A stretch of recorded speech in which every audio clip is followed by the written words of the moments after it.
Welcome. What up? To the Habits of the Few. What we got for them? Where we discuss habits, rituals, and mindset tactics that you can use to reach your version of success. Yeah. And now, here's your host, Mo Nabolsi.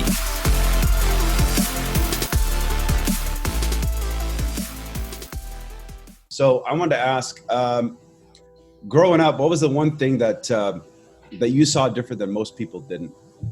What was it that you felt that you were different, I guess, in some sense? Or were you always like this? Were you always kind of a go-getter type A, entrepreneurial, or was it something that you had to learn? Was it a skill, or was it just straight up DNA?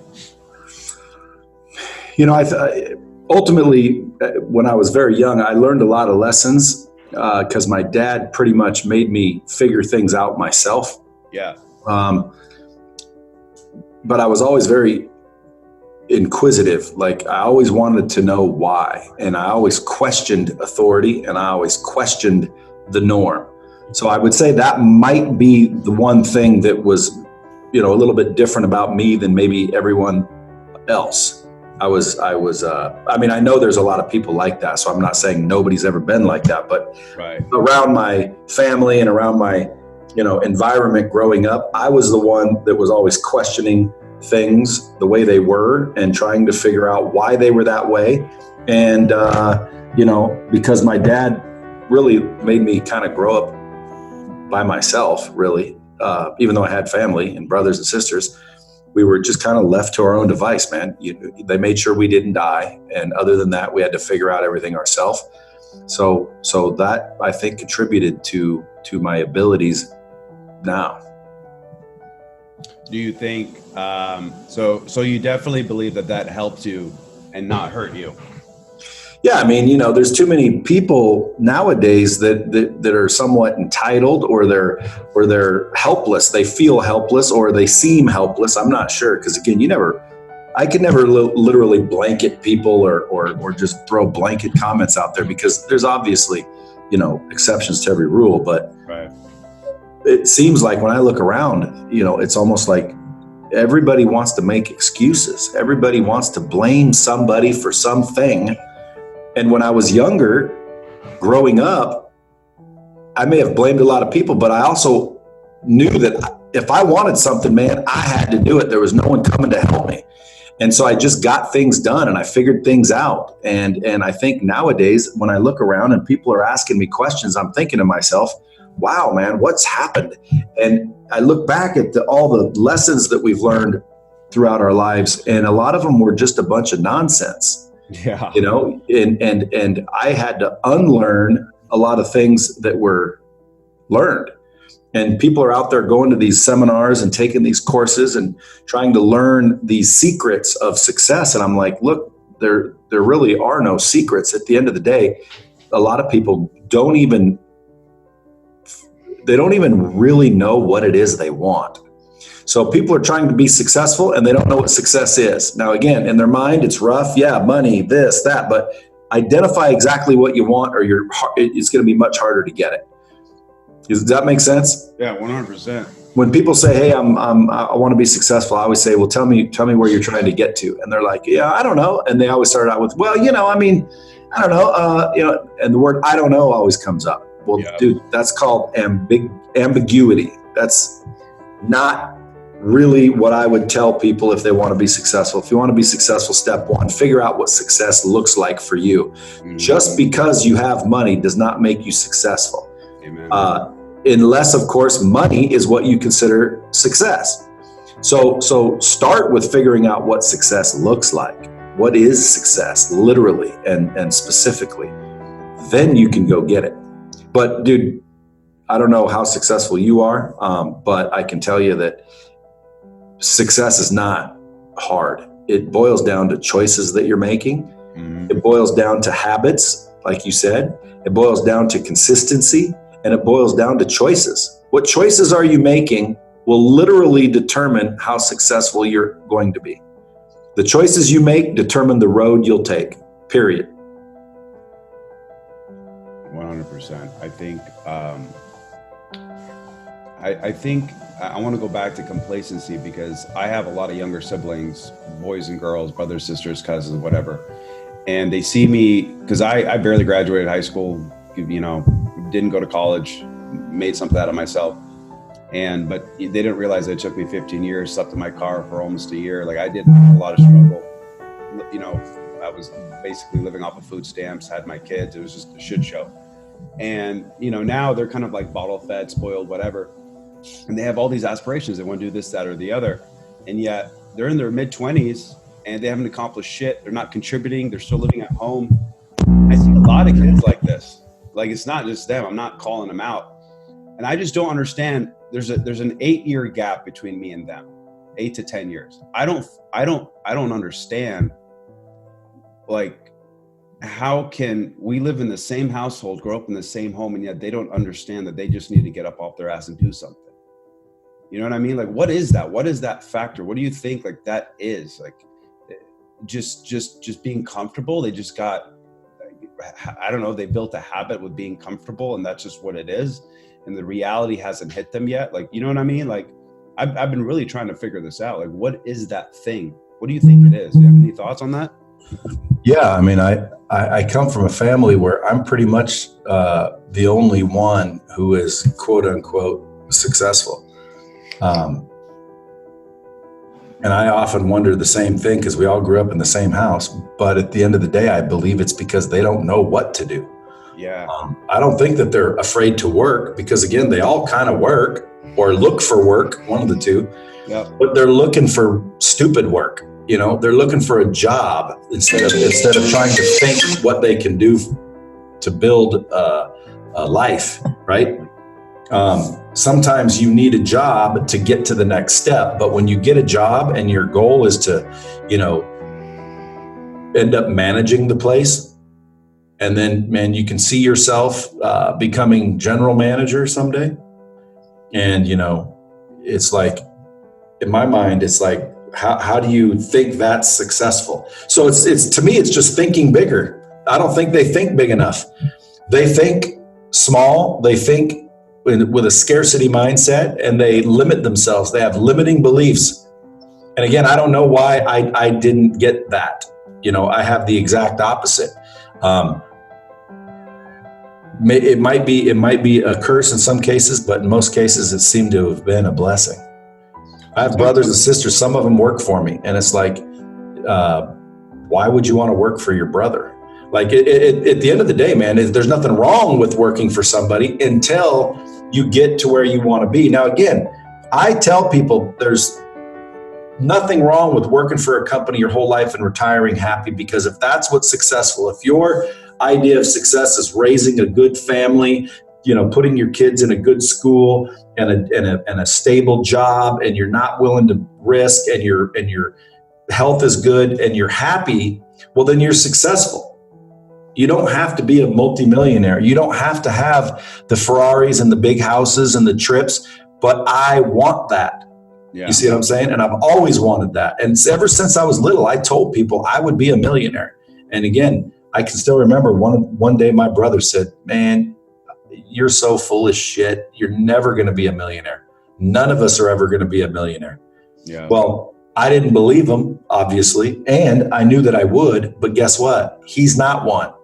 Yeah. That's what I mean. They've got this somehow limiting belief, and I don't know why, because we grew up in the same house. It's kind of weird. Like, how am I the only one that thinks like I think? Yep. But if everyone could change the way they think, I can promise you they'll change what they're getting out of life. And you know how do you change what you believe? You have to seek out new information, right? Right now, if you believe a certain thing, you have to seek out new information to measure it and, disprove it or something. Most people are not seeking new information. They took what they heard, they took what they learned, and that's what they believe, and nothing changes that. And that's why nothing ever changes for them. I questioned everything. I always questioned authority. I questioned the way things were. Why is it that way? Just ask why a lot. Why is it this way? Why is it that way? Why do people do this? So I was very inquisitive, and I think it just allowed me to unlock and discover, a lot of this shit is crap. A lot of this stuff that my parents told me is not true. A lot of the things our teachers told us weren't true. And if I didn't really investigate, look, and question, I probably would be working somewhere just like my siblings and a lot of my family, which is just, hey, that's what life looks like. That's what you're supposed to do. Yep. It's almost like having this, because kind of going back to like your belief system, you preach a lot about unlearning, and I truly 100% believe in that, because I feel like whatever your surrounding is, like if you grew up in a surrounding household where your whole family and cousins and uncles and aunts, they're entrepreneurs or multimillionaires and they're just building businesses and that's all you see, then your belief system is you can build whatever the fuck you want. But if you grow up impoverished and you're like, I don't know, in the projects, you have nothing and this, that, or the other, your belief system is like, just trying to get out of this thing is going to take you a lifetime, right? So I truly believe that. I believe that you have to unlearn. Would you mind talking about that just a little bit? I know that's your bread and butter that you've been really preaching, and I really believe in it. And I just want you to, if you wouldn't mind, kind of elaborate for my audience a little bit on that. You know, it's funny too, because I'm starting to see a lot of other quote unquote gurus out on the internet starting to use the word unlearn. And I always wonder, like, are they listening to me and realizing that I'm right, and now they're repeating it themselves, or are other people waking up as well? Because could be both. But you know, I don't necessarily preach anything. What I do on my social media is very simple. You know, like go watch my story this morning, dude. I'm just jacking around with some of my employees, having fun, you know, goofing off, but it always includes some sort of truth. Like, for example, anyone that doesn't use my technology is somewhat of a fraud. And I was joking, you know, but what I mean by that is our technology does cost a little more than the average technology. Why? Well, because it's a multi-million-dollar interactive proprietary technology that helps people learn. It's not a hosting solution that hosts videos. Makes sense? So anyone that uses LightSpeed steps up to the plate, spends a little more money, which obviously demonstrates that they're concerned about the well-being of their student, of their end user. Where if you use some other crap that's out there, you're not concerned if someone learns what you're trying to teach them. You're only concerned if they pay your $197 or whatever you're charging. So I want people to wake up a little bit and realize there are a bunch of gurus that do know things and can help you, right? There are podcasts that are free, like yours, like mine, like Joe Rogan's, like all of these. There's thousands of podcasts that are free. Well, there's guests on there literally telling people exactly how to become successful, exactly what habits to form, exactly what to avoid and what to do. But yet, do we all do them? No. Why aren't we doing things that we know to be true that would work? For example, do you know that drinking a gallon of water a day is good for you? Yes or no? Yes.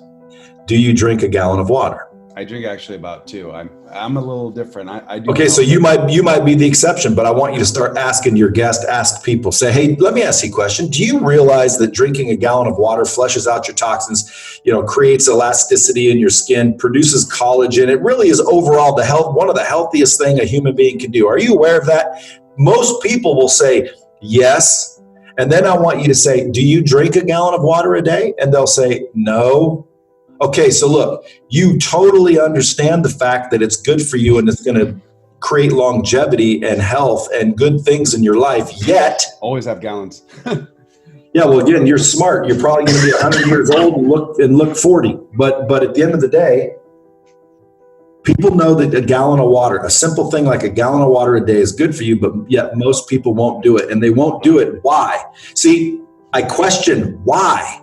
Why? No, my kids don't do it. My wife doesn't do it. None of my family does it. I don't understand. What is it? Okay, well, I've developed a theory. And now this is just my opinion. This is just my theory. My theory is there's only 2 reasons why someone won't do it. Number 1, they don't believe it. Okay. Or number 2, they don't believe in themselves. They don't believe that they are worth the benefit. Now, the crazy part, Mo, is they aren't even aware of it. See, that's the crazy part, because it's easy to fix something you're aware of. Yeah. It's very difficult to fix something you're not aware of. So at the end of the day, they aren't even aware that they don't love themselves, they don't value themselves, they don't respect themselves enough to do the things that they know are beneficial. They rationalize, they make excuses, and ultimately end up not getting the benefits that they technically deserve. Why? Well, because they don't think they deserve them. Ultimately, they don't love themselves. They don't respect themselves. They don't feel that they are worth the benefits. They're not even aware that they feel that way, which is the real tragic part. So let me explain. First of all, you realize we all have a subconscious mind. A subconscious, the word subconscious tells you that it's below our consciousness. It's below our conscious awareness. So we're not aware. So the subconscious happens without us being aware. So the subconscious has listened to everything we've ever heard our whole entire lives. It's listened to everything we've said, everything we've experienced, every newscast, every radio show, every podcast, every single thing we've ever heard, said, or done has been recorded by our subconscious mind. And if you think about it, growing up, we make a lot of mistakes. We procrastinate. We lie to ourselves. We lie to others. We're full of shit. In some cases more than others, right? Our intentions are a little bit more nefarious, a little bit more evil in some cases. Yeah. People do change, but yet we hear, people don't change. People do change. I guarantee you people change. Yep. And can change. Yep. But we're taught wrong. Everything that's been recorded is in there. Now, if you're unaware that your subconscious mind has heard everything, you would be unaware if your subconscious mind has developed an opinion. And that opinion could be what's holding you back. It could be why you don't drink that water. It could be why you don't get off your fat ass and work out. It could be why you don't be nice. It could be why you don't work harder. It could be why you're not successful and you can't figure out why. Well, maybe, just maybe, it's your subconscious mind saying, dude, you're a piece of shit. You've lied to people. You lie to yourself. You let yourself down. You procrastinate. You're a worthless piece of shit, quite honestly. And I'm not going to let you succeed because you don't deserve it. Now, your subconscious is saying this without you knowing it. So what does your conscious do? Your consciousness, you're not really sure why you don't do it. I'm not really sure why I don't get up and go to the gym and do what I'm supposed to do. I'm not really sure why I do what I do. Well, how are you not sure if you're totally convinced drinking a gallon of water works? Well, it's because something subconsciously must be stopping you.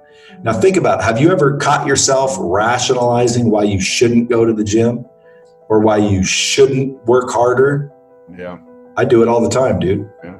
I think to myself, man, I'm gonna get up, go to the gym on Monday, and then start doing this, then go in and go to work. And then Monday comes, I get up and I think, man, I probably should get to work early, man. I'm a little bit behind on work. Let me skip the gym. And things of that nature. Dude, I think, and I've been catching myself, and it totally changed everything I was thinking. As soon as I start thinking to myself, I'm not going to do something that I already said I would do, I instantly catch myself and make sure that I always do what I say I'm going to do. Because if you don't, that's letting yourself down, and you're pretty much telling your subconscious mind, sorry, you're right, I don't deserve shit. So anyway, that's what I think. I think people ultimately don't believe that they're worth it. And the reason they don't believe it is because their subconscious mind has heard all their lies and procrastinations and stupidity their whole life. And they're not aware that that's what's happening, but that's what's happening. And that's why you don't drink the gallon of water, and you don't go to the gym, and you don't work harder, and you don't demand respect, and you don't eliminate negative people that are holding you back. And you don't even recognize people that are holding you back. You invite people, you attract people that are holding you back. Why? Because your subconscious mind's helping you make decisions, and the decisions it's helping you make are harmful because it believes that you don't deserve it. So, hey, I should go to the gym. Your subconscious mind says, no, don't go to the gym, dude. That'll be a benefit and you don't deserve it. So let me figure out a way to make you rationalize and not go to the gym. So it starts to, and it doesn't sound mean. It sounds like this. Hey, bro, you work a little harder, man. You probably should get in and work a little earlier. Hey, man, screw those people if they don't like you the way you are. Huh? I mean, if they don't like you the way you are, fuck them. Like, dude, you don't need to go bust your ass and get abs just to make your friends happy. Screw society. Screw those people if they don't like you the way you are. And then you start going, yeah, man, I don't need to go to work. I don't need to work out. Peer pressure. Yeah, dude, it's almost like people are holding themselves back. I always tell people, man, you want to get ahead, you want to fix everything in your life, there's one thing you can do, and it works every time. You go into the bathroom, you shut the door, make sure nobody's in there, and then look around, and you'll find the sumbitch that can help you. Because it'll be the motherfucker looking at you in the mirror. That's who can help you. That's who can stop you from fucking ruining your entire life. And then what it boils down to it is this, Mo. Look, it ain't rocket science, dude. It ain't rocket science. Get your fat ass up and go to work, okay? Get your fat ass up and go to the gym. You know, eat right, eat nutritious. Doesn't mean you can't enjoy a freaking donut or something. No, it doesn't mean that. But dude, on a consistent basis, if you work out, eat right, you can eat pretty much whatever you want. Yeah, I do. Yeah, but here's my question. Why are there people gobbling down the shit food, laying on the couch, and not doing the right things? And it's clear that they're not the right things, because in their head they're rationalizing why they shouldn't have to. But and it's very I think it goes deeper than that. You're saying that there's a program subconsciously that has been created, and that program is like basically telling your conscious mind you don't deserve this. No. If you were aware that it was telling you that, you would probably snap out of it and argue with it and fix yourself. Okay. It's not telling your conscious mind that. It's telling your subconscious, or it's telling your conscious mind the opposite. Like, bro, don't worry about these people that think you should be in shape, dude. Fitness ain't everything. Yeah. It's tricking your ass. Man. That's what I believe, because again, when I started realizing that, I started thinking about it, and I started to catch myself rationalizing. And I told myself, listen, consciously, if I start to rationalize, I'm going to instantly do the things that I'm trying to rationalize not to do, because I recognize that if I'm telling the truth, if I'm correct, every time I rationalize, that's my subconscious mind trying to fuck me out of something, because it doesn't think I deserve things. So let me kind of trick it a little bit. So anytime I thought to myself, I really don't want to work out. Well, dude, that's rationalizing. So I just drop what I'm doing, go to the gym and hit it. And guess what, dude? I was a lot fatter. I was a lot chubbier. I was a lot less healthy. You asked me why I quit vaping. Same thing, dude. I felt like, screw it, dude. I can vape. It's not a big deal. Like, screw it. And then I thought, nope. Dude, if I'm rationalizing why I should do something, and if you think or kind of believe that that may be the indication that you're screwing yourself, that you're doing the wrong thing, let me just see if I can use that. And dude, everything started going like this. Everything started looking up. Everything started going right. Everything started freaking, when it rains, it pours. It's like freaking everything started coming alive. I'm like, damn, dude, I'm onto something. And I started doing it off and on. And, there's ups and there's downs, and then you kind of forget, and then you get back on things. So I'm telling you, there's something to it. I'm doing some studies to figure out, what are my habits? You want some good habits? I call it the $1 million morning. Yes, sir. Well, there's the habits of a few, but if everyone does what I'm about to tell you, I'm pretty sure you'll probably be pretty well off, guaranteed. I call it the $1 million morning. Okay.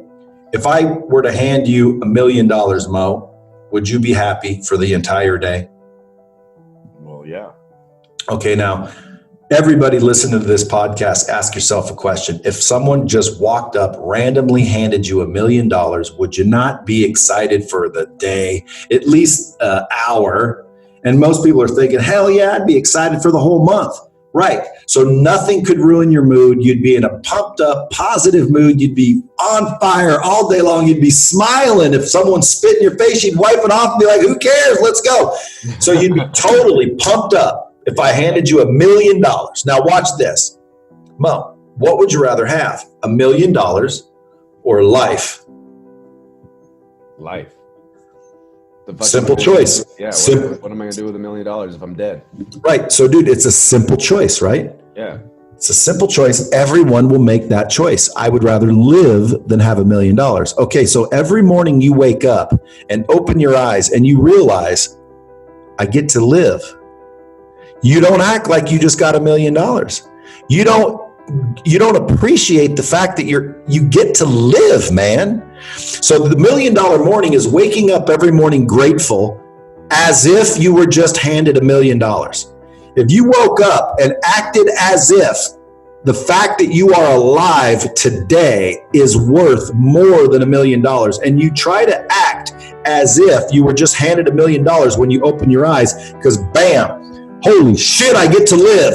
Oh my God, this is unbelievable. It's like $1 million was handed to you. But in fact, we already know it's worth more than $1 million. You just said, I'd rather live than take $1 million. Okay, then it's better than that, but act like it. It's mindset, it's perspective. So now all of a sudden you believe that you're really, really fortunate to be alive. That's step one. Be grateful. Wake up as if someone handed you $1 million. Be that grateful the second you wake up. Then throughout the morning in the next hour, here's all I want you to do. I want you to learn something. Okay? I want you to share something.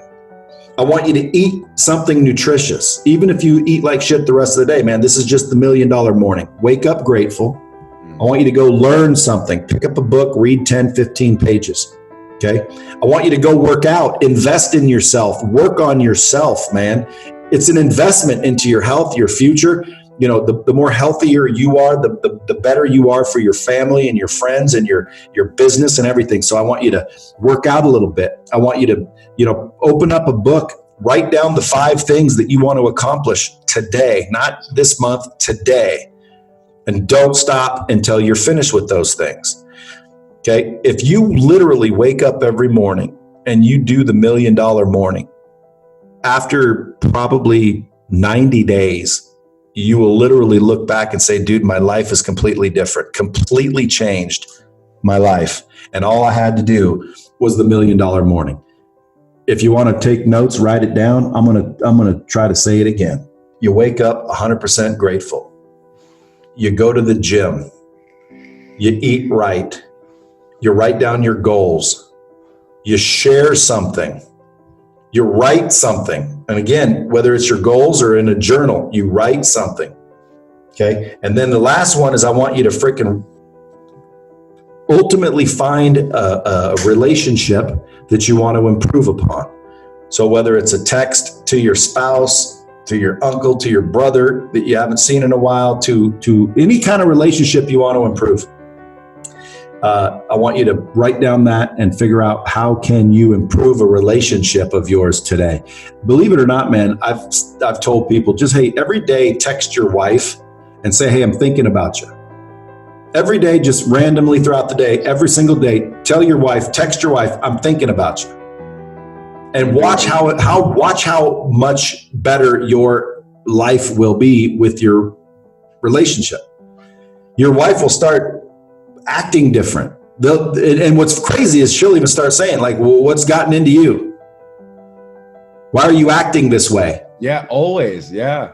Yeah. What are you doing? What are you smoking something? Like, what book did you read? What is causing you to do this? And you just keep telling her, nothing, man. I just really appreciate you and wanted you to know it. Hey, man, I'm thinking about you today. I thought you looked beautiful when I was leaving for work. I thought you were looking beautiful sleeping, or, hey, I really appreciate you getting up early and taking care of the kids. I just wanted to thank you, acknowledge you. Hey, I'm getting ready to come home and, just wanted to see if you wanted anything to be picked up, I just texted my wife. She goes, huh? Thinking about me? No, but dude, I'm telling you, you do that every day. Your sex life will be better than it's ever been. Your relationship will be stronger than it's ever been. Okay? And that's what I'm talking about. It's like, dude, all you have to do is just a simple little thing and your relationships get stronger. What do most people do?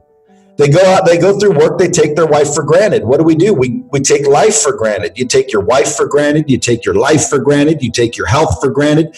Everybody thinks that's not going to happen to me. Cancer's never going to hurt me. I'm never going to go broke. I'm never going to go bankrupt. I'm always going to be able to get a job. I'm always going to be able to do all right. Well, guess what, dude? It doesn't matter that may be true. We're talking about how do you take it to the next level? How do you succeed? How do you improve, right? And how you do that is you have to adopt the habits of the few. Okay. And nobody's doing this. And the people that are winning on an extreme basis. Ask anybody you know that's successful, Mo, do you get up early?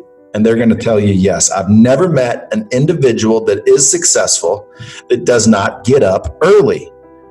So if there's people listening to this and you don't get up early, instead of questioning, because that's the rationalizing in your subconscious. Anytime you hear some good information and you start questioning it, and by the way, I mean, sometimes it might be bad information, so you should question shit. But when you hear something like, hey, I hear a gallon of water is good for me, but I don't do it. Why? I don't know. I mean, maybe it's, no, you're rationalizing. Start to question that shit, man. You'll start to figure it out. It's not rocket science, bro. But that's the $1 million morning, and I'm mapping it out to where I can explain it better. But really what it means is, man, get up every morning with a really good attitude.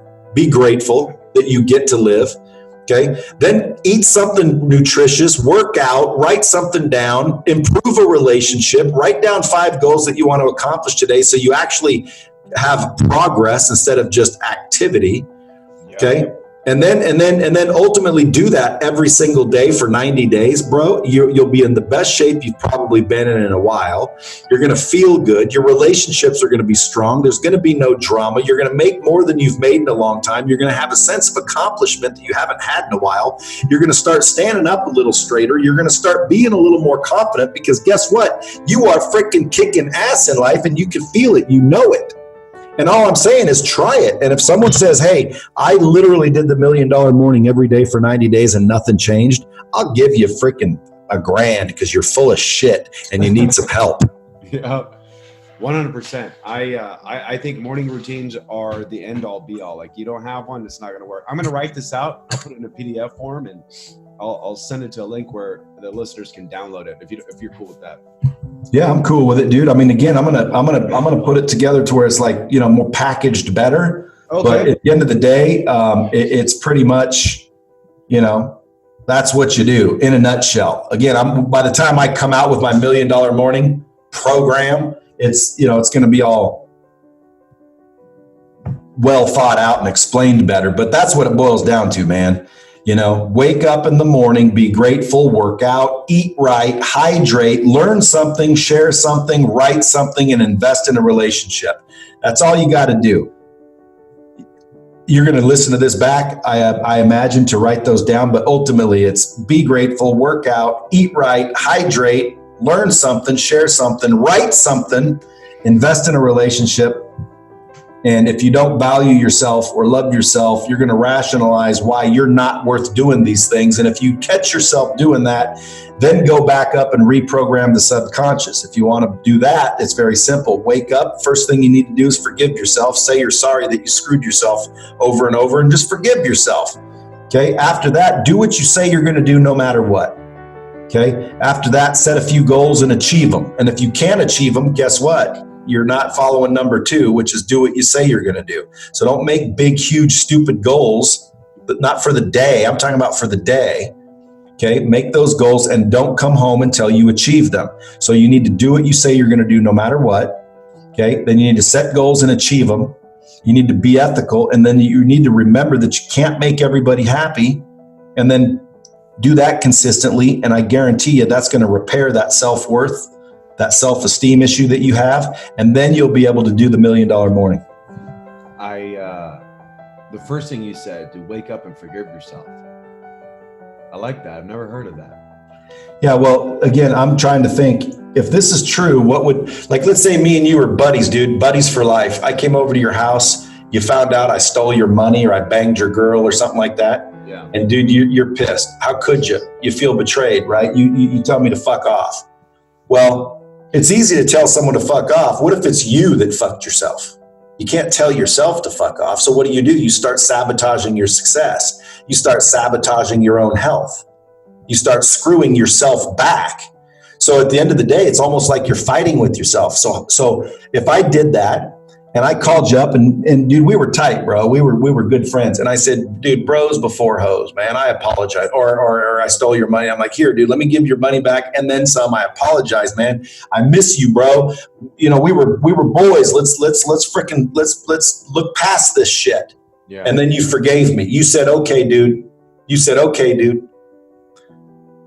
And then 3 days later, dude, I banged your girl again. What would you do then? I'll tell you to fuck up. Probably. Yeah, and now, dude, you're not necessarily going to listen when I'm saying sorry.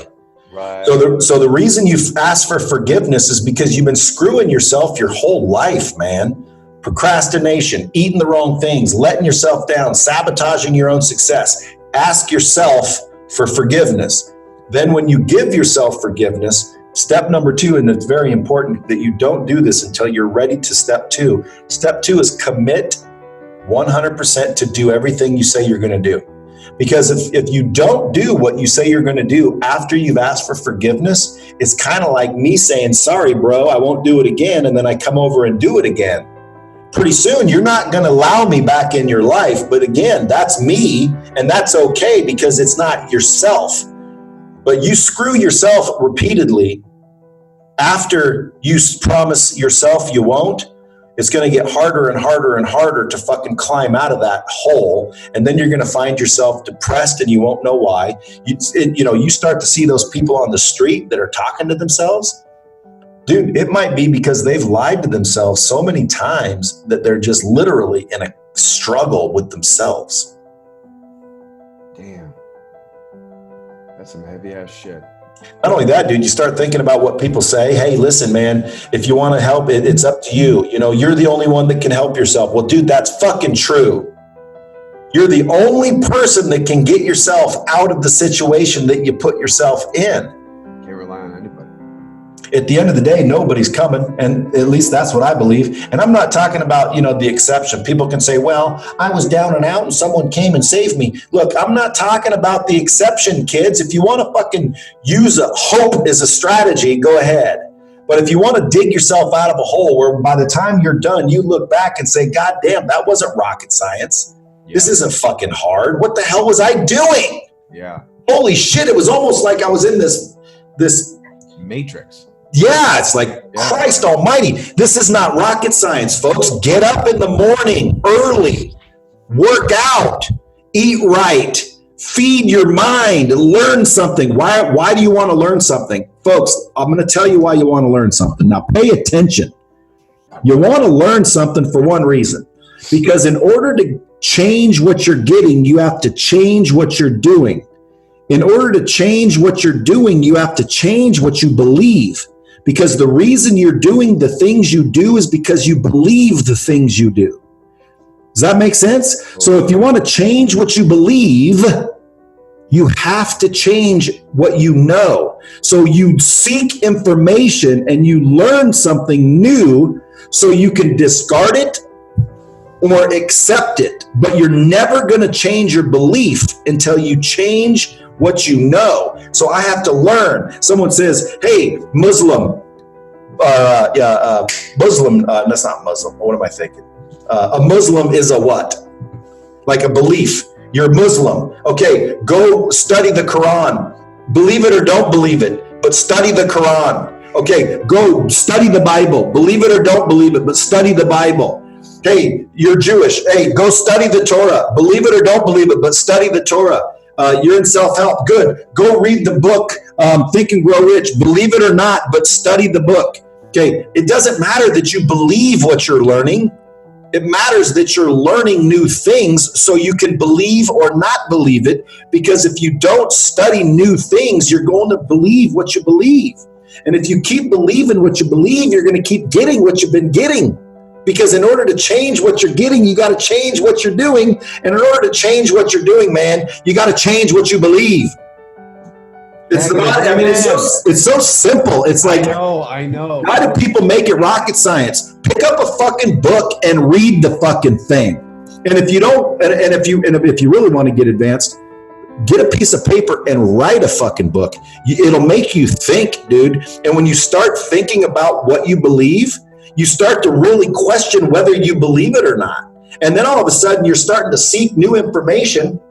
And the next thing you know, man, you believe differently. And when you believe differently, you act differently. And if you act differently, you get different things. So again, when someone says, how do I get more, or how do I get success? Well, listen, if you want to change what you're getting, change what you're doing. If you want to change what you're doing, change what you believe. So if you want to change someone's actions, you got to change their beliefs. It's just, hey, it's not rocket science, but I'll tell you, if, you spend every waking hour obsessing about why your whole life, you start to create some thoughts and hypotheses that might end up actually being true. Like I might have stumbled across something with the whole subconscious mind thing. I mean, think about it. Like, why do we know what's good for us, but yet we don't do it? Why do we celebrate by drinking poisonous liquid? Alcohol's poison. Yep. But yet when we want to go out and have fun and celebrate, we drink poisonous liquid. It's not good for our bodies. It's not good for anything. So why are we drinking alcohol? And yes, I drink. So again, if people think I'm preaching, fuck you, dude. I'm right in the same boat as all you bastards. Okay, but at least I'm questioning. Why is this happening? Why do I want to go out and drink? Then I think, well, I want to get drunk and have fun. Well, why is being drunk fun? And I just keep saying, why? And I always want to know why. And it gets you to think.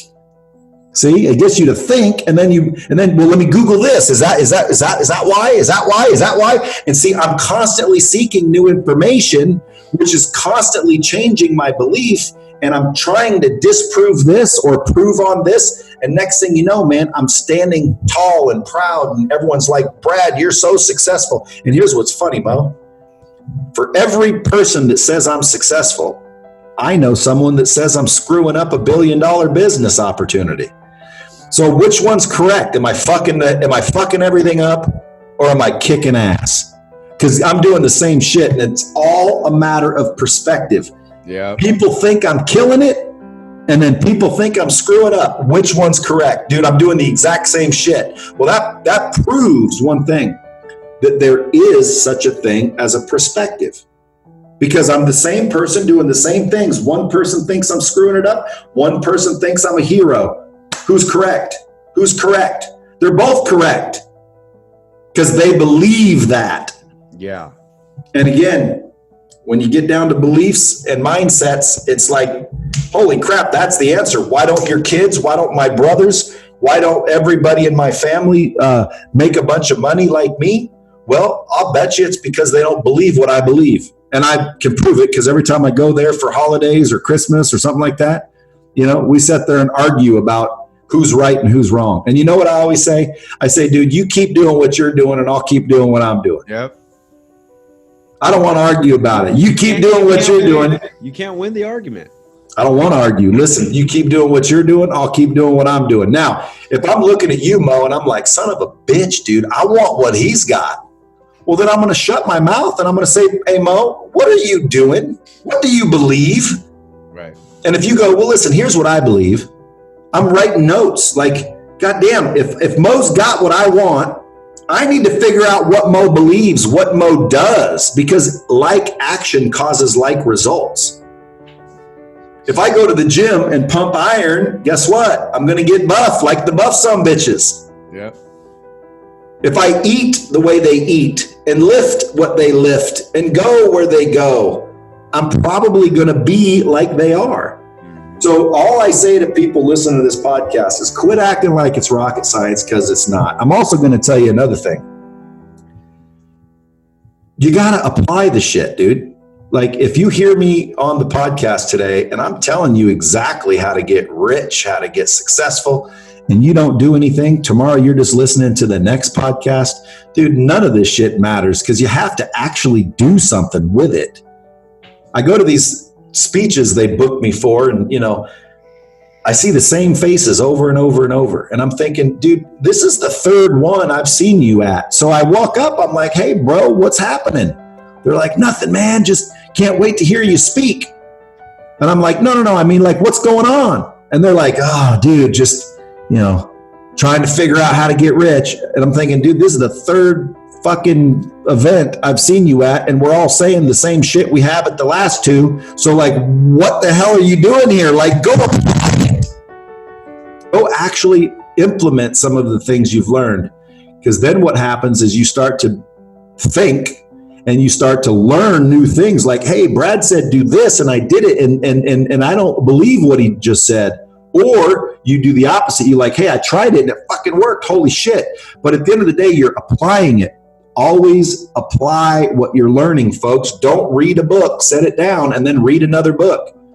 Read a book, apply what it says, see what happens, change your beliefs, and move ahead. Then grab another book. I always tell people, what book you read? And they're like, I'm reading this one and this one. Dude, read one book at a time.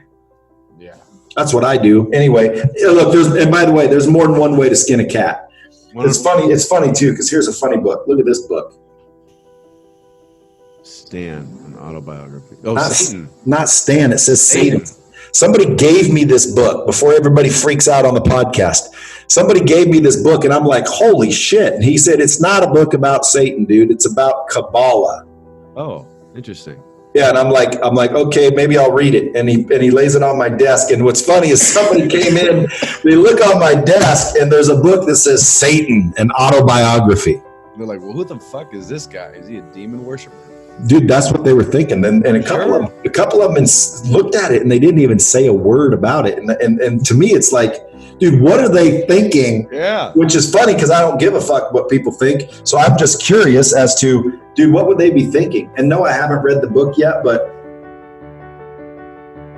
wow, man, this is kind of a creepy looking title. But listen to this. Do you know me? I'm the adversary, and this is my story. I'm the little voice within you that makes you doubt, including doubting me.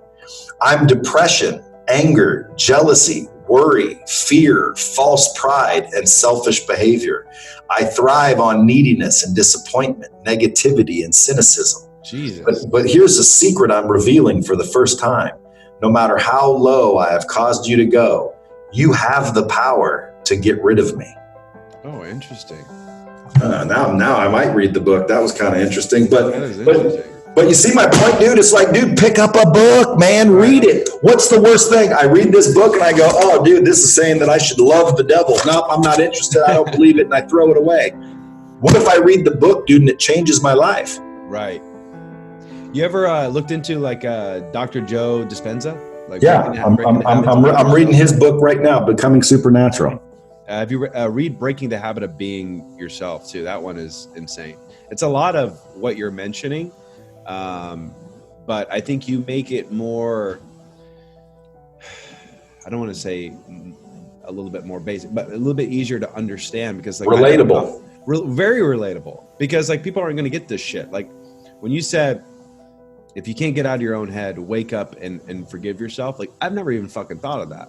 Like forgive yourself for all the fucked up shit that you've done and move on and start fucking basically reprogramming your mind and start doing new shit, feeding it new shit.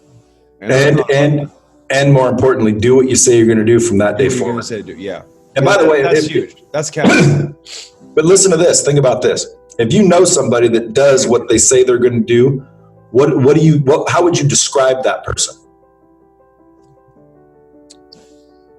Think about it. Listen, use me as an example. Reliable. You know me, and you know everything I say I'll do, I do. No matter what. What words would you use to describe me? Reliable, successful, honest, trustworthy, ethical. Yep. Integrity. Yep. Are those good things to be? Absolutely. Again, one of those things like, duh. Okay, so start being those things with yourself. Okay? Right. Ask for forgiveness and then start doing everything you say you're going to do, and don't let yourself down, because all you're doing is letting yourself down. Because if you try to describe me when nothing I ever say I do, now use words. What are you going to describe me as? Liar, piece of shit, unreliable. Dude, do you want to be described that way? And forget this. Forget what everybody else thinks. That's not what we're talking about here. I don't care if you think I'm unreliable. That doesn't affect shit. Okay? I care if I think I'm unreliable. Right. Because that's when I don't value myself. That's when I don't respect myself. That's when I don't love myself. And I start to actually hate myself. And that's when, and by the way, it doesn't tell you, it's not going to be obvious to you. It's going to be, you won't understand why you can't get ahead. Why am I not making millions of dollars? How does this idiot that's making millions of dollars fucking make millions of dollars? I'm so much better than them and I can't make any money. You know what that's called? That's called your ego. That's not you. Yeah. Okay, because first of all, if you're hating on someone that's making money, you're not going to make much money, dude. You don't hate up. Okay, if someone's making money and you hate on them for making money, that's a problem also. It's a whole nother podcast we'll get into. But dude, if you really just break this podcast down, I don't know if you edit or not. You'll probably edit out all the chit chat, but I can tell you right now, what we just discussed could save people's lives if they just do what I'm talking about. Forgive themselves and then make a commitment to always do what they say they're going to do. And then what's going to happen after you start setting some goals and achieving them is you start sitting up a little taller. You start realizing, hey, I deserve a little more. And then you start doing a little more. And what's crazy is if you want to get more, fucking do more. Yep. People are always like, hey, how do I get to the next level? I say maximize the level you're on. Because if you think about it, and this is the level, and you're right here, and you're trying to figure out how to get to here, if you maximize the level you're on, guess what you're on? You're on the bottom of the next level. So when people are trying to figure out how do I get to here, fucking maximize this level, and you are there. And then you're like, okay, well then how do I get to the next level? Dude, maximize that level, and you're on the bottom of the next level. So quit worrying about the next level and start worrying about the one you're on, bitch. Start freaking focusing on the one you're on. Oh man, we would have fun smoking cigars and drinking scotch. Well, dude, if I'm ever in Portland, I'll look you up. If you're ever in Vegas, do the same. I will.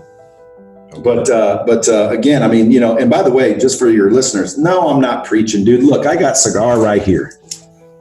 Look at this bitch. By the way, what is that, an Opus X? Oh, no, that's a Christoph knockoff of an Opus X. But again, will I drink? Will I poison myself? People are going to be like, well, Brad, why you poison yourself? I heard you preaching. Dude, I'm just like everybody else, man. I'm no fucking saint. Well, at least you're succeeding. In whose fucking opinion? Not mine. Not my opinion. I don't think I'm any better than anybody else. Shit, I gotta hit the B word. When I'm a billionaire, I'll start becoming maybe a little bit convinced that I'm cool. Okay, I'm just like everybody else, dude. I'm broke at another level. I like that. I'm broke at another level. That's some good shit. Yeah, well, aren't we all? So again, dude, if you're gonna be broke, you might as well be broke at another level. Yeah. Dude, I'm not afraid. That's another thing, because I'm not afraid to use money. You know, people think, you know, to be rich, you have to have a bunch of money. Yeah. Listen, let me tell you that's total bullshit. All you have to have is access to money.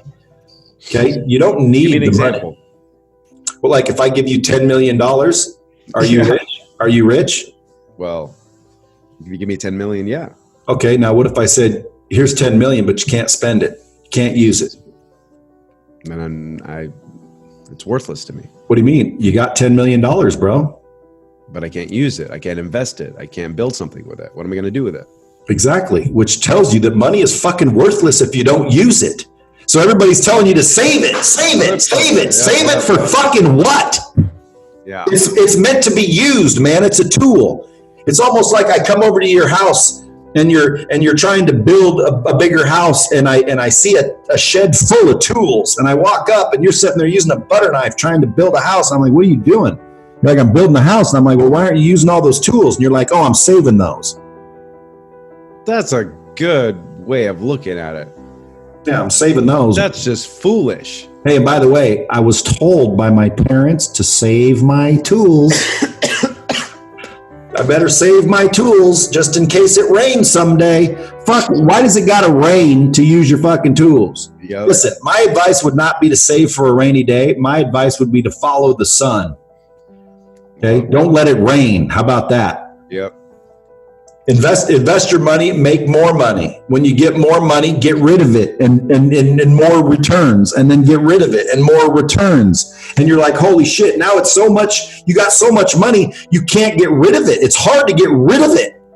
And then you get rid of it and you finally get rid of it, and pretty soon it fucking shit ton comes back. And you're like, holy crap, I can't get rid of all this money. Like you literally, the richest people I know have no money. They don't keep it. They get rid of it. And then it comes back and you're like, no, get rid of it. Now, again, I don't say blow it. I'm not saying fucking burn it. I'm saying use it wisely. Don't blow it, invest it. People call me, they're like, Brad, you're telling people to blow their money. No, I'm not. I'm telling them to get rid of it. If you got $7 million in the bank, it ain't doing shit sitting there. Like, get rid of it. Go put it somewhere where it's going to work. And next thing you know, you have 7.5 million come back. And you're like, son of a bitch, I got to get rid of this. Now you got 10 million come back. You're like, dude, I don't want this. I got to get rid of it. Now you got 20 million. And boom, boom, boom. Pretty soon you're a billionaire. And everyone's like, how'd you do it? And they're going to assume that you have all this money. Dude, a lot of those billionaires, they don't have any liquid money. They just have access to it.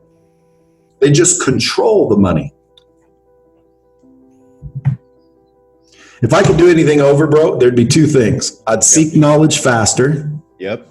And I'd freaking invest money more wisely. Like, dude, I've spent so much money trying to impress people that if I had it all back, it would be impressive. But none of those people remember all of the things I spent my money on. Nope. You know, there's been $10,000 tables sitting around there drinking with people I don't even talk to anymore. And I guarantee you, dude, they don't wake up every day and think, man, that was such a great time partying with Brad Lee. They don't give a rat's ass. Give me that $10,000 back. Give me all the money I've spent trying to impress people, because impressing people has no value. Okay. Then you go invest that money into something that actually returns. And man, I'd have a shit ton of money right now. What's your number one? What's your favorite? Favorite invest in? Was it real estate? Is it companies? My favorite thing is myself. I know it sounds cliche, but dude, I like to invest in myself because it's fun, and I get to enjoy it more. So my number one favorite investment is me, and then my second favorite investment is my company, and then my third favorite investment is real estate. Commercial real estate. And I'm just getting into that. I've been brain dead for a lot of years. I've been watching old Cardone, freaking people that I know in real estate, and they're just getting richer and richer on real estate. And I'm thinking, man, why don't I have it? I always thought, dude, I don't want to mess with a bunch of fucking broken toilets. Right. I didn't know that you could hire a management company to deal with all that shit. Like I wasn't even paying attention. So again, you know, if I could do it over, man, I would invest my money more wisely. I'd be a huge real estate guy. But my favorite investment is me and my company. That gives me the ability to help all the people I want to help and do all the things I want to do. And without my company, you know, I wouldn't have the ability to invest in real estate. So right. People always are like, you know, trying to, you know, second guess or question what people do. Listen, when you get in a plane, they're going to tell you first thing, anything happens, you put your own mask on first. Yep. Because if you can't breathe, you're not going to be able to help your kids or anybody else. Okay, well, I believe that. So guess what? I'm helping myself first. I'm invested in myself first. My happiness, my needs, my development, my growth, my comfort, my security. Okay. Secondarily, my business. Why? Because again, that's the best investment I can make, I can think of. I mean, this company is the best investment out there. Okay. And then after that, I think real estate. You know, I like Bitcoin, but you know, it's too volatile, but I got a little Bitcoin, but I don't consider that investment. I consider that a gamble. 100%. I agree. Speculation. But I do believe that cryptocurrency is the way of the future. I agree. Do you prefer commercial over residential? Absolutely. Dude, if the world goes to shit and the economy crashes, you know, people are going to need a place to live, right? And let's say the house that you own is expensive and someone can't afford the rent. What are they going to look for? They're going to look for a fucking 1, 2, 3 bedroom apartment. Right. Well, I'd rather own apartments than a house. And not only that, dude, for the mortgage not to be paid on an apartment building, you're gonna need almost everybody to move out, which is less likely. You get stuck with the mortgage on a house is one person needs to move out and that's it. And then you're paying for that house. And if you ain't got the money, dude, you're screwed. Yeah. So if you've got a unit with 15 families in it, 5 of them move out, the 10 families will still pay that building's payment. But if you own a house with a family in it and they move out, bitch, you in trouble. Fuck, I gotta dump the house.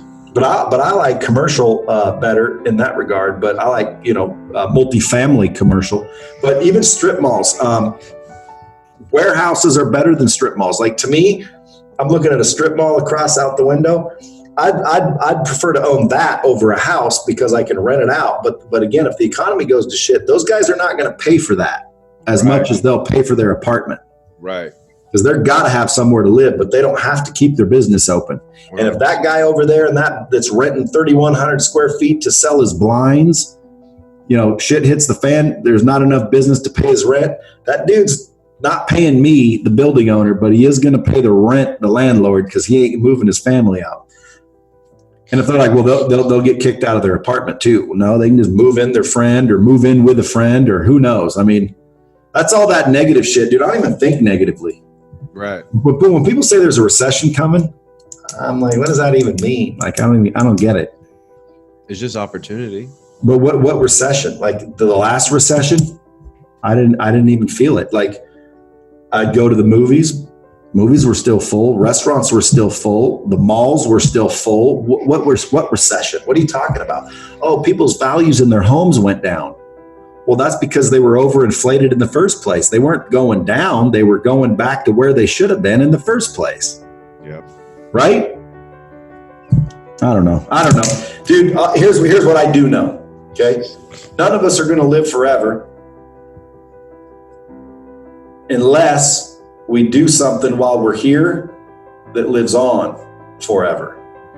Like my goal is to be talked about long after I'm gone.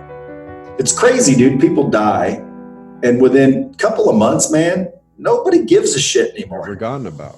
Yeah, nobody gives a shit anymore. Like everybody cries the first week, and then you see somebody like 2 months later, they're happy, they're going to dinner, they're fucking getting drunk, they're going to events, they're doing whatever they do, they're working out, and it's like, well, sorry, next.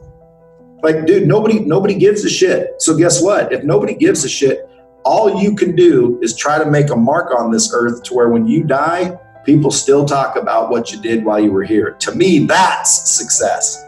I mean, look at Martin Luther King. Look at frickin' John F. Kennedy. Look at frickin', Abraham Lincoln. Like, dude, they did something. I think that's success when the story of you lives on. I want to make sure that there's a story after I go, like the Brad Lee story. And it could be, man, that guy was the funniest sumbitch on earth. Okay, good. That's good enough for me. As long as you keep talking about me, I'm good.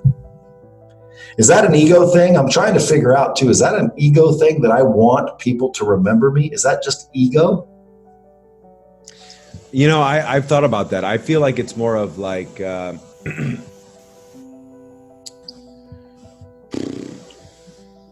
maybe it's our own mortality. Like, I feel like human beings, we live as though we were going to live forever, and the notion that people die, even though we know people die, we know that I feel like me personally, I feel like this is an eternal life when in reality it's not.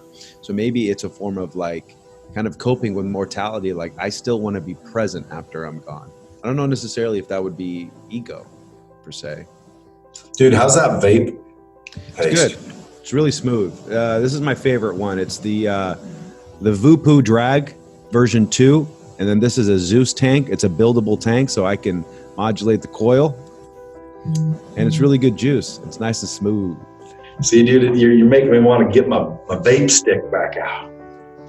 Dude, fuck the stick. Get the box. They last like literally 3-4 days without charging. No, I'm done vaping, bro. All right, well, I'm done vaping. It's fine. I'll come out. We'll smoke a cigar. The lungs, I'm 50, bro. How old are you? Damn. How old are you? 34. Yeah, see, dude, you got 16 years of fucking with your lungs and you'll be fine. Dude, I'm 50 and I'm thinking, damn, dude, the other day I was watching some old man in this fucking restaurant and he was carrying around this oxygen tank because he couldn't breathe. Couldn't breathe. So I started talking to him. He had something called COPD. I don't even know what that stands for, but he had some sort of freaking thing where he couldn't get, his lungs were not as good. I asked him, he said he smoked and all this, and now he's got to carry around oxygen and he can't breathe very well. And I just started, and then I was smoking on my vape and I'm thinking, dude, what am I doing? Why do I hate myself? That's funny. How often do you smoke cigars? Shit. Once or twice a year. Just depends on the occasion. Sometimes, I'll smoke a cigar anytime there's an occasion to. If Sean Whalen shows up or anybody that smokes cigars shows up and we're out drinking, having fun, and they give me a cigar, I'll puff on a cigar, but I'm not inhaling cigars. Oh, I'm just puffing on them. Yeah. I'll puff on a cigar still, but I'm not inhaling it. I don't know how people inhale that shit. Well, you inhale that fucking shit. I inhale this. And you inhale it deep, dude. And I can promise you right now, bro, it is coating the inside of your lungs with some sort of shit. I know this. Why? Well, because if you suck on that vape inside of a box or a window for a minute, there'll be a film on the window. There is, yeah. Okay, so that film's got to be on your lungs. And then on occasion, I've gotten up in the morning and like I coughed and almost like it wasn't black, like a smoker's cough chunk or whatever comes up, lung cookie. But dude, I've gotten up in the morning before and coughed and like had some sort of like white phlegm come out of my freaking lungs. And I'm like, what the hell? You're ruining this for me. Dude, it's that shit coating your lungs. Have you ever coughed and had some shit come up? No. Yeah. Well, keep smoking. It will. You will. Hey, the good news about the lungs, dude, is they rebuild themselves. That your lungs will rebuild themselves. So if you got to just stop. If you just stop and let your lungs do what they're supposed to do, which is take in oxygen, they will like unclog and make themselves better, unless you've damaged them so bad that they can't. But dude, listen, I smoked for probably 10, 15 years, Camel Lights, fucking pack a day. Then I quit that. And then I started vaping. Then I quit that. Then I started vaping after again, when I went back to it. And so, and my lungs are great, dude. I went and got a whole freaking x-ray, dude. My lungs are fine. So dude, it doesn't mean you can smoke your entire life and never have a problem. And you can have a problem and never smoke. That's true. So again, here's what it boils down to. Fuck it, dude. Enjoy life. If you enjoy it, do it. But I don't enjoy it because my mindset won't allow me to. Like, I start to think every time I do something I know I shouldn't be doing, why do I hate myself? Like, what did I do to myself or to others that makes me hate me so much that I will allow me to ingest poison? You've ruined vaping for me. Hey, I might have just saved your life too. You might have. Like everybody always says, oh my God, it's good that you stopped smoking. Do you see all those reports of all the deaths now? And I'm thinking, dude, that's propaganda from the big tobacco companies. That ain't real. Like, dude, there's 1 billion people vaping. Cigarette companies, tobacco companies realize it smacked the tobacco industry. Huge legislators and people are spinning it to where now you're supposed to be afraid of vaping. Yep. Folks, vaping is better than smoking. It has to be. Yep. So if you're going to do one or the other, dude, I'd definitely vape. Fuck yeah. Not only that, like one of the guys that they said died from it was smoking a THC, a weed pen. And prior to that, he was shooting up heroin and taking a whole bunch of pills. But vaping killed him. Yeah, but what was up with the vape pen? I don't know. Something in the THC bubbled up. They also said that this dude was buying like like some of these people make this shit at home. They buy it like off market, whatever, and they try to make their own stuff, and then they try to smoke it or vape it or whatever. So like you never know, man. Like it's crazy. All I know is when I wake up in the morning and I take a big deep breath, it feels wonderful now. And when I was vaping, and I've only stopped like what's been a couple weeks. About a week, 2. Couple weeks. Yeah. When I got up in the morning and I take a deep breath, I felt like a little wheeze of some kind. Really? Like it was like a wheeze. Shit. How long have you been vaping? Probably about a year. Oh shit, dude. Yeah, enjoy yourself. And I never was I never was a smoker. I just smoked cigars from time to time occasionally, and I smoked hookah like occasionally. But I was never And that's another thing I'll keep doing. Hookah? Fuck yeah. Hell yeah. Dude, that's one of those things where look, if hookah's gonna kill me, might as well kill me. Yep. Yeah. All that extra filtration. You got a couple hookahs? I got some good Khalil Gibran ones I can send you. I get them directly from Beirut. Well, you never turn down a good hookah, but I've got some, what's it called? Jalil Mahmoud or something. Yeah. Khalil Mahmoud. Yeah. I got one of those, and then I forget what they're called, but yeah, I got 2. The hookah piece was like $4.95. Yeah. And the bowl, the bowls aren't expensive, but the piece was like $4.95, and I from what I hear, that's a pretty good one. Yeah, they're good. But every time we do a hookah, which is once every 3-4 months, you get that big bellowing smoke, and it's good. So it must be good. Yeah. But dude, I won't turn down one. Tell me how much they are. Send me your address. I will. Have you ever had an all glass one? Have you tried an all glass one before? No. Oh, buddy. So like the Khalil Gibran and the ones that you have, the Mahmoud, they're traditional, right? They're very, very good. They smoke really well. The glass, they're a lot cleaner. They're a lot fuller. You get, it's kind of like, I don't know if you ever smoked out of a bong before, but it's kind of like smoking out of a bong with extra filtration in it. And then like the top, the head isn't clay. It's all glass. The cover is glass. And so it's just super, super smooth. I'll send it over to you. There it is. I threw it in the chat. I need to copy this before I delete it. Before it gets deleted. Let's see. Bradley. Address. Send hookah. There we go. Sweet, brother. Yeah, hookah's good. Hookah's real good. I used to have, back in the day, like when I was a kid, we would have these little travel ones that come in these little suitcases. We'd take it out in the car. I'm like, it's literally like probably like this tall, right? And have a little hose, and I'd be driving. My buddy would be sitting next to me, and had window rolled down. He would just be smoking hookah out the car. Fucking stupid shit they used to do. Dude, Mo Nabulsi. How do you say your last name? Nabulsi. You got it. What are you? I'm Lebanese.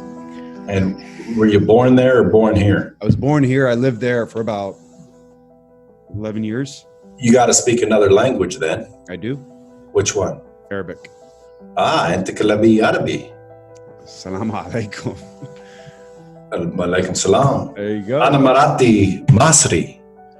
You do have a Masri accent. Well, she's from Egypt. That's but it's not my Marathi anymore. Oh, divorced? Yeah. Salamtak. She just wanted to be the boss, and I couldn't. There can only be one boss, and that's me. Arabs and Latinas, my man. But I used to go over there, which is funny because when I first was dating her, her family wanted me to marry her. Her family's very traditional, and so I asked her brother, "What does let me think mean?" And he said, "Fakr." Oh my God. And he said, and I said, "What?" And he said, I said, "What does like think mean?" He said, "Fakr." Like say think. Fakir. Yeah, fakir. Yeah. So her dad came up. Fakir, yeah. Yeah, her dad came up and he said, "Well, when will you marry my daughter?" And I said, "Let me fakir." I'm gonna need. Joke. That's a joke. It isn't a joke. I said, I'm gonna need to fuck her. You said that shit for real? Yeah, I said I'm gonna need to fuck her first. And he was like, whoa, okay. And I'm like, man, this is crazy, dude. I like these Arabs, dude. They let you fuck out at first. And then the other thing is her mom always cooked this meal, and I loved it. What is it? And it was called olas or something like that. Olas. Egyptian food differs from Lebanese. Every. Oh yeah, you're Lebanese. They were Egyptian, but it was called olas. So then when I was, what is it? Well, it's like this meat and rice and kufta or something. But kufta, yeah. Oh, it's one of my favorite. Yeah. Anyway, so they'd call it olas, and so they'd call me, or my wife would say, "Hey, we have to go to my mom's house on Sunday." And I said, okay. And so her brother would call and say, "Are you coming over to eat my mom's olas?" I'm like, I don't know about that. People say, "Enta majnoon, enta matakhalaf."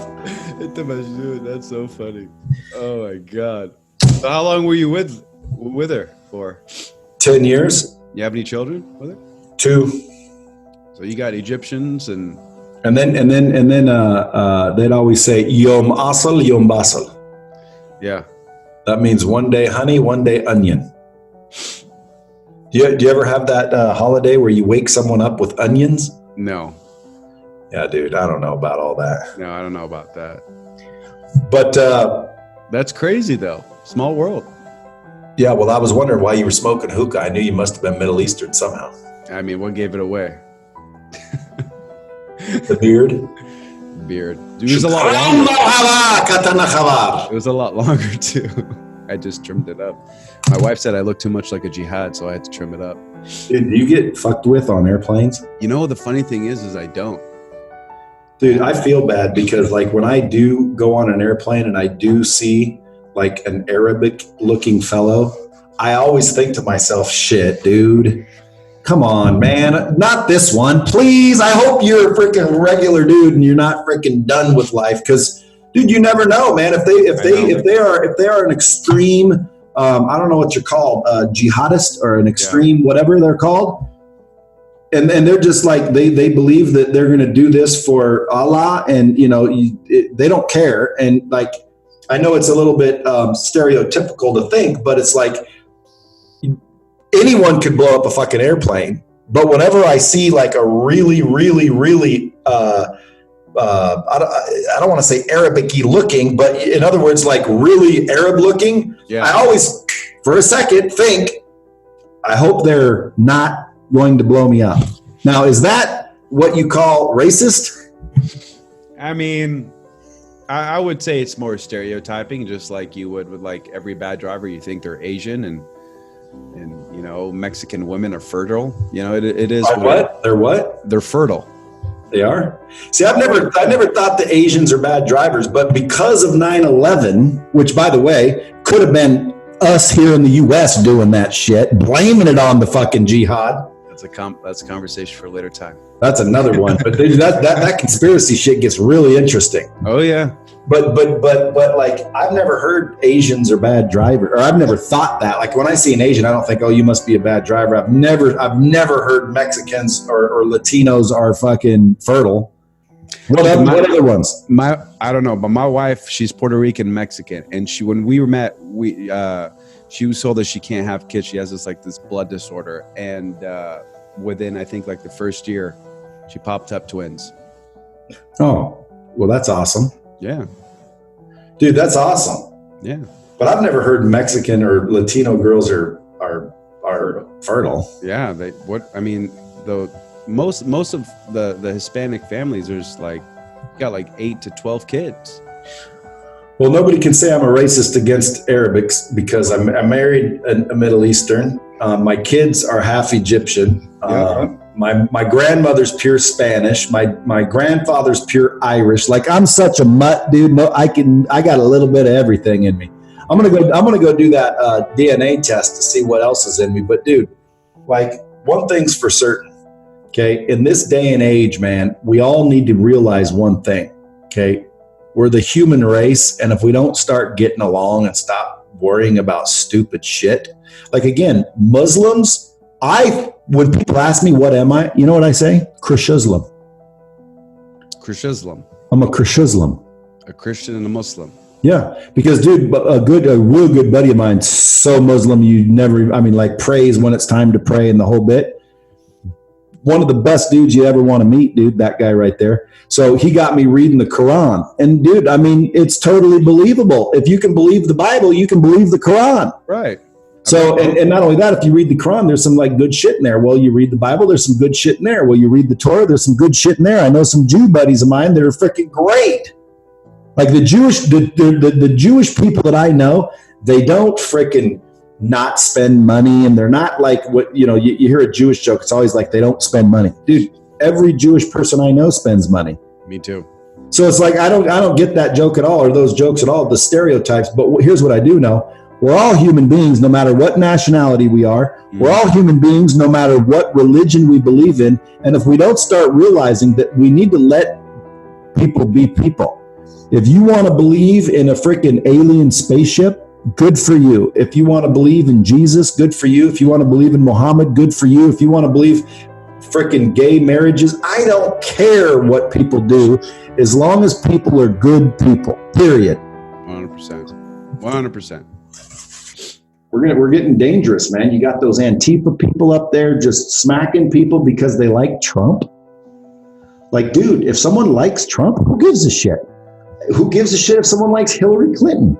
Like, who cares, man? Are you a good person? That's what I care about. Right. Do you do the right thing? Are you looking to help other people?